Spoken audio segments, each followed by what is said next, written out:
हाँ। हाँ आवाज आ रही है विरोध, हाँ। मेरी? आवाज आ रही है, आवाज आ रही है। चलो हाँ ठीक भाई। है। तो अच्छी बात है। लोग तो कम हैं। इसका वीडियो लोगों को हम लोग शेयर करेंगे। लेकिन छोटा सा जो अनुभव है, हमारी जो जानकारी है, जो प्रेरणा है बाबा की, उसको मैं शेयर करने जा रहा हूँ। तो ये जो प्राउड है, इसके प्रणेता बाबा स्वयं श्री प्रभात रंजन सरकार उर्फ आनंद मूर्ति जी है। और ये आए ही है आज की समस्याओं के समाधान को लेकर के। तो समस्याएं क्या है? तो बाबा ने समस्याओं को आइडेंटिफाई करके बताया है। आज की जो मानसिकता है वो वैश्य मानसिकता है, वैश्य युग है। और इस वैश्य युग ने शूद्रों को तो खरीदने की जरूरत नहीं पड़ती है, क्षत्रियों को भी खरीदा है, विप्रों विप्रों को भी खरीदा है।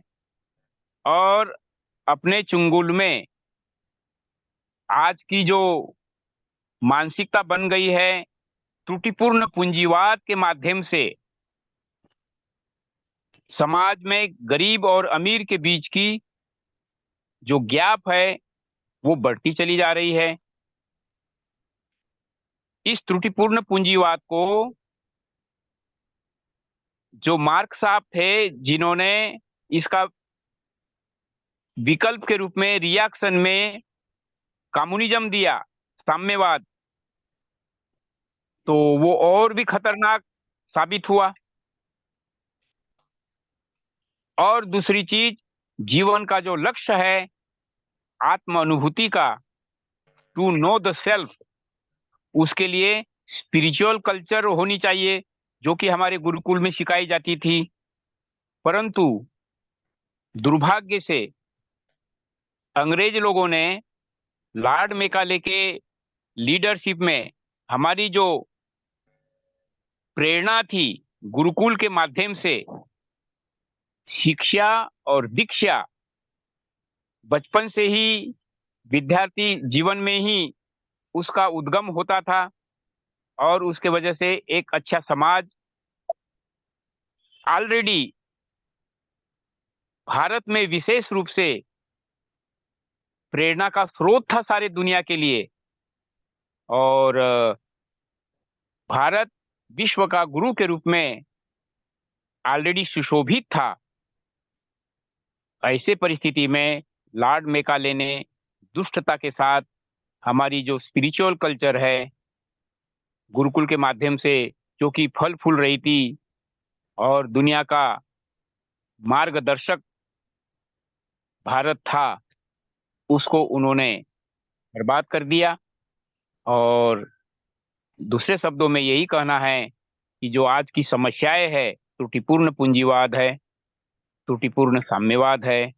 और इस गुरुकुल को बर्बाद करने के बाद मनुष्य कोटि के लोगों ने जो अपनी तरफ से मार्गदर्शन देने का कोशिश किया, उन लोगों ने भी अपूर्ण जानकारी देते हुए आगे की जो उनकी जो जानकारी थी, आगे की जो शिक्षा थी, वो साम्यवाद, सॉरी, वो धर्म के नाम पर संप्रदाय के माध्यम से लोगों को बांट दिया गया। तो संप्रदाय आज हावी है, अर्थात भाव जड़ता, जिसको अंग्रेजी में दर्शन के रूप में, दार्शनिक शब्दों में कहा जाता है डागमा। तो ये जो तीन समस्याएं हैं, गुरुदेव आनंद मूर्ति जी उर्फ श्री प्रभात रंजन सरकार जी ने जो दर्शन दिया है, उस दर्शन को हम लोग प्राउट नाम से जानते हैं। वो प्रऊत,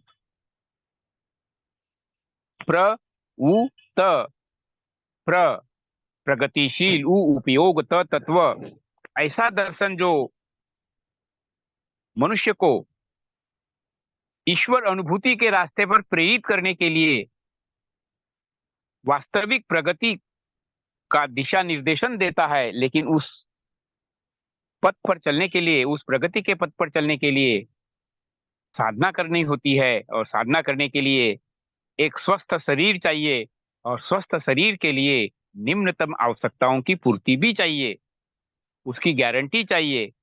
उसके लिए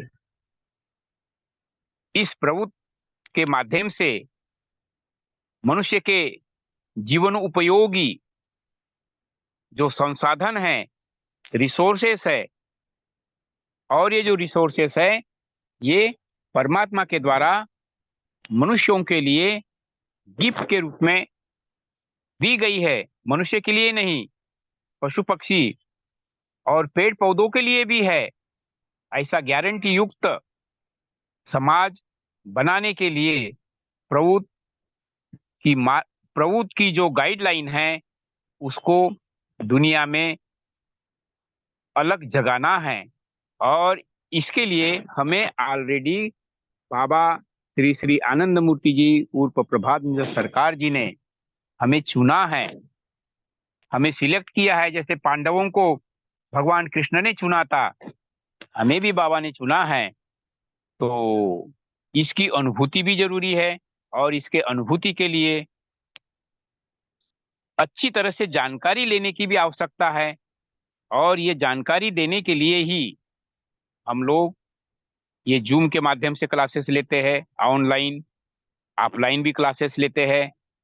और इसकी विशेष जानकारी देने के लिए अभी लकीली बाबा का बर्थडे हम लोग 23 मई को जो मना रहे हैं सारी दुनिया में, हम लोग भी उसको बढ़िया से जगह जगह डिसेंट्रलाइज वे में मनाने जा रहे हैं।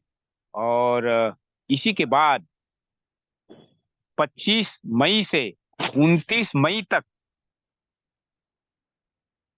5 दिवसीय utilization training camp profits universal का पटना में ही होगा। और इसकी जानकारी हमने ऑलरेडी सभी लोगों को दे रखी है। पुनः आप सब लोगों से यही आग्रह करना चाहेंगे कि ये जो मेरा वीडियो आज जो तैयार हो रहा है, इस वीडियो के माध्यम से आप सभी लोग इसको शेयर करें, और ज़्यादा से ज़्यादा लोग अपने तन मन धन के साथ मदद करने की भावना से लोगों को प्रेरित करें। और इस तरह की जो ट्रेनिंग हम लोग जो देते हैं उसमें हम लोगों का फोकस रहता है कि आज का मनुष्य पढ़ा लिखा होकर बुद्धिजीवी तो है और साहसिक भी है। ऐसा एक वर्ग जो क्षत्रिय मानसिकता का और बुद्धिजीवी मानसिकता का, उसमें विद्यार्थी भी आते हैं, स्टूडेंट्स भी आते हैं, बुद्धिजीवी भी आते हैं। तो जिन्हें ये जागरूकता है कि ओ ये त्रुटिपूर्ण पूंजीवाद ने आज हमारा भयंकर अहित किया और वो कंटिन्यू शोषण करते चले जा रहा है, तो इसकी जानकारी है और इसका विकल्प होना चाहिए। ऐसी मानसिकता वाले कैडर को कहा जाता है विक्षुब्ध शूद्र। तो ऐसे विक्षुब्ध शूद्रों को हमें प्रेरित करना है, और ऐसे विक्षुब्ध शूद्रों को गुरुदेव आनंद मूर्ति जी, जिनका कि ये संकल्प है एक अच्छा समाज बनाना, अच्छा समाज मतलब सद्विप्रों का समाज बनाना, सद्विप्र का समाज मतलब नैतिकवान लोगों का नेतृत्व, जिसको सद्विप्र स्पिरिचुअल मॉरलिस्ट कहा जाता है, वो समाज बनाना है। और वो समाज को बनाने के लिए बाबा ने गाइडलाइन दी है। वो गाइडलाइन एक शब्द में 16 पॉइंट्स है। 16 पॉइंट्स का पालन करते हुए, जिसमें यम नियम, आसन, प्रत्याहार, धारणा, ध्यान, समाधि की अष्टांग योग साधना निहित है। स्वस्थ शरीर रखने के लिए प्रमिताहार भोजन के साथ आसन, कौशिकी, तांडव पुरुष लोग, और आसन, कौशिकी, उपवास महिला लोग अगर करते हैं तो एक स्वस्थ शरीर जरूर तैयार होता है। और उस स्वस्थ शरीर के माध्यम से हम नव्य मानवतावादी दृष्टिकोण को समझते हुए अपने साधना को, जो साधना का सार है, उसकी जो प्रेरणा है वो प्रेरणा छिपी हुई है प्रणिपातेन परिप्रश्नेन सेवया। अर्थात जो इस संसार का मालिक शिव के बाद, कृष्ण के बाद आज बाबा आनंद मूर्ति जी के रूप में तारक ब्रह्म बनकर के आए हैं, उस तारक ब्रह्म के योगदान को हमें आत्मसात करना है। वो हमारे मार्गदर्शक है, उन्होंने हमें चुना है। इसीलिए उनके इस महत उद्देश्य को पूर्ण करने के लिए हम लोग कारगर हो सके, हम लोग कॉम्पिटेंट हो सके, अर्थात हम योग्य उनके भक्त बनकर ये जो ईश्वर केंद्रित दर्शन है लोगों के बीच में शेयर करें, उन्हें ट्रेनिंग दे। और गुरुदेव आनंद मूर्ति जी का ये संकल्प है जो कि निश्चित रूप से सफल होगा। तो इसी विश्वास के साथ लोगों को जानकारी देने के लिए हमें प्रणिपात मतलब समर्पित भावना से गुरुदेव के गाइडलाइन को एक्सेप्ट करना है, आत्मसात करना है। और इसको आत्मसात करने के लिए ही सेवा भाव भी रखना जरूरी है। और सेवा भाव के साथ में जो जीवन में हमें ज्ञान अर्जन करना है, उस ज्ञान की जो मानसिकता होगी, परिप्रश्न, बेमतलब का सवाल न पूछते हुए समय का सदुपयोग रखने के लिए आवश्यक है। जो मुमुक्षुता है, विवेकशील सवालों के द्वारा अपने आप को पूरी तरह से कन्फर्म होकर के दुनिया को यह बताना है, ये ईश्वर केंद्रित दर्शन आया है। ये ईश्वर केंद्रित दर्शन जन्म से लेकर मृत्यु तक सारा मार्गदर्शन गाइडलाइन के रूप में ये दिया गया है। इसकी जानकारी दुनिया को भी देनी है। हमें उसके लिए तैयार होकर इस मार्गदर्शन को गाइड करना है। इसी के लिए हम लोग समय समय पर कैंप करते हैं, सेमिनार लेते हैं, विचार गोष्ठियों के माध्यम से लोगों को एजुकेट करते हैं, ऑनलाइन ऑफलाइन। तो ज़्यादा से ज़्यादा हम लोग इस केंद्रित दर्शन को त्रुटिपूर्ण पूंजीवाद, साम्यवाद और अंधविश्वास रूपी डागमा जो है, इसका विकल्प ईश्वर केंद्रित दर्शन आया है। और इस दर्शन को जब तक लागू नहीं किया जा सकता है, तब तक ये जो रोड़े है, बाधाएं है, त्रुटिपूर्ण ये विचारधाराएं मनुष्य को कंफ्यूज करके रख रही है। और उसके वजह से समाज आज एक क्रिमिनलाइजेशन का, अपराधीकरण का पर्याय बन चुका है। तो इसी पैटर्न पर लोगों को मार्गदर्शन देना है। और एक अच्छा समाज, जैसे गुंडे लोग अपना गुंडा समाज उसको बनाता है, शराबी लोग, क्रिमिनल लोग एक अपना ग्रुप बनाता है, छोटी छोटी गोष्ठियों के माध्यम से लोगों का शोषण होता है। तो हमें ईश्वर केंद्रित दर्शन के द्वारा विश्व हमारा, धरती अपनी, विश्व पिता के लाल, नया संसार बसाएंगे।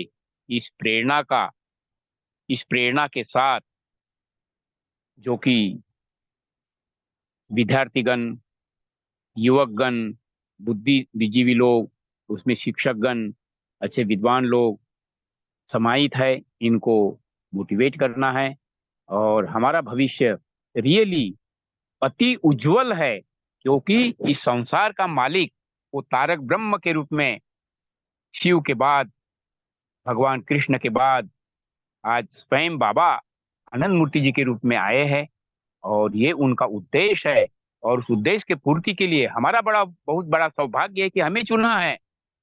तो हम लोगों को इसकी कदर करनी चाहिए और इस महत भगवान आनंद मूर्ति जी उर्फ प्रभानंद सरकार जी का ये जो संकल्प है तारक ब्रह्म के रूप में, जिसको हम लोग महाकौल भी कहते हैं, महासद्विप्र भी कहते हैं, तो महासद्विप्र की ये संकल्प रूपी मैसेज दुनिया को देना है कि एक अच्छा समाज बनाने के लिए सद्विप्रों का निर्माण करना है और इसके लिए प्रभुत्व को अच्छी तरह से अपने से भी जानना है, अपने जीवन में उतारना है। और यही हमारा सबसे बड़ा लक्ष्य है। हम उस पथ पर चलते हुए व्यवहारिक ज्ञान के माध्यम से लोगों को ट्रेनिंग दे और एक अच्छा समाज जो कि बाबा का संकल्प है उसको उसकी स्थापना के लिए हम लोग अपने पूरे समर्पण के साथ में योगदान जारी रखे। इसी दो शब्दों के साथ मैं अपने शब्दों को यहाँ विराम देता हूँ और लोकेश जी से आग्रह करता हूँ और भी कुछ लोग बोलना चाहेंगे तो अपना अनुभव शेयर कर सकते हैं और उसके बाद में कंक्लूड भी किया जाएगा। जी दादाजी, नमस्कार, धन्यवाद।